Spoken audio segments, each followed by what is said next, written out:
Well, welcome to the second part of the proceedings this afternoon. I'm delighted that the Consul General of Japan in Edinburgh, Consul General Suganuma, has been able to be with us this afternoon. We talked about Nissan being established in 1984-5, and Trevor, that you began working with Nissan virtually at the beginning. But it was in 1978, Consul General, that you joined the Ministry of Foreign Affairs in Japan, and for some 30 years you've worked in a variety of locations, sometimes for OECD, sometimes in Vienna with the permanent mission of Japan to the international organizations in Vienna, but you've also worked on behalf of Japan in Afghanistan and Pakistan, in Belgium, in Russia, and in Singapore. And so after a long and very distinguished career, you've been posted to Scotland, but in that role, as I said earlier, you actually cover the north of England as well. And we've had previously a number of extremely valuable meetings with you. We're delighted that you're representing the northeast of England out of Edinburgh, and we're delighted that you're able to be with us here this afternoon in Newcastle to address us.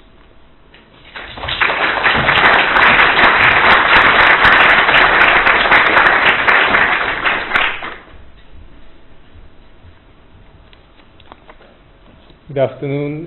Thank you very much, Councillor Shipley, and thank you very much for the organizer of this marvelous seminar.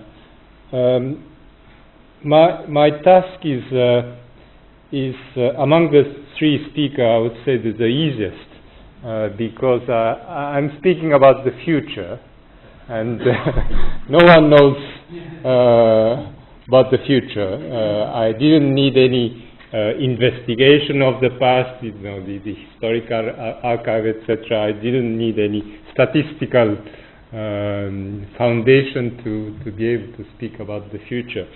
But I think anyone can make prediction, but I will not actually make any prediction, because I thought if you want to speak about the future or think about the future, we don't really need to predict, but we are creating the future. So we only need to know what we should do, each of us. And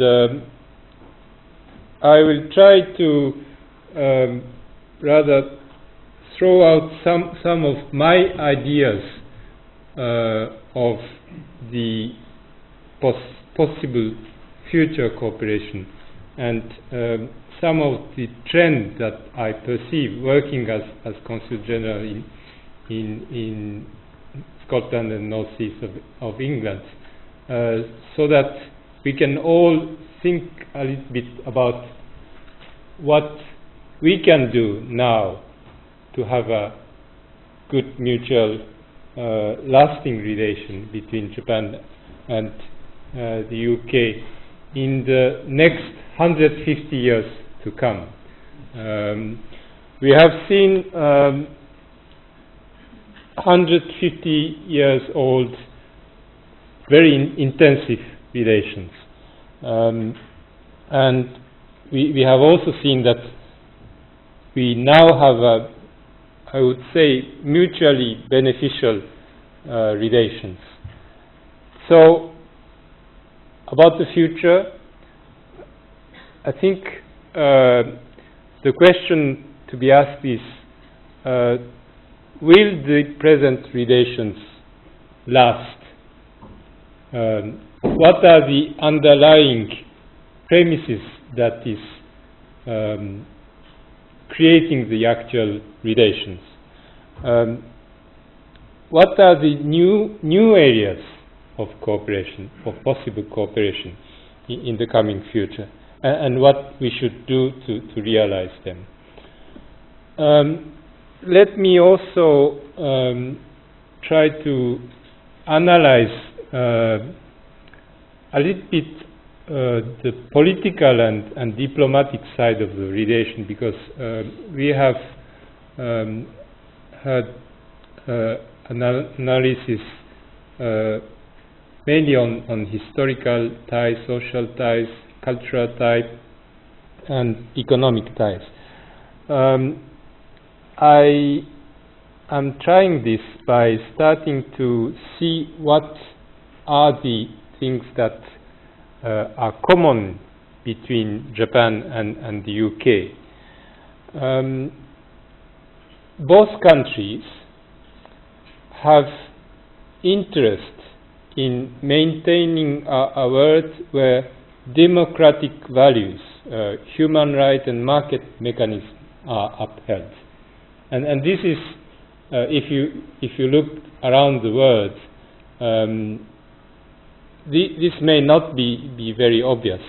And this is one thing that happens to be common between Japan and UK, but I think it is very important, an underlying element that is the basis in the foundation of our relations. Both UK and Japan are allies of the United States, and we are trying to contribute together to uphold those values that I mentioned worldwide. We are both island countries, vulnerable by itself, and heavily dependent on trade for survival. We are both maturing economies, facing new competitors from emerging countries and others. We have also similar social problems, and I will develop a little bit more later, such as the aging society, increasing immigrants, and there are many things we can learn from each other on how to deal with these phenomena. Both countries value highly culture and tradition. So these are some of the premises that is creating the foundation of the present relation. So if you think that these are the premises, what is needed to make the present relation last? So evidently, if you are both countries interested in maintaining some basic values, being an ally of the United States, then we have to join forces in efforts to create a world where our common values are upheld in cooperation with the United States.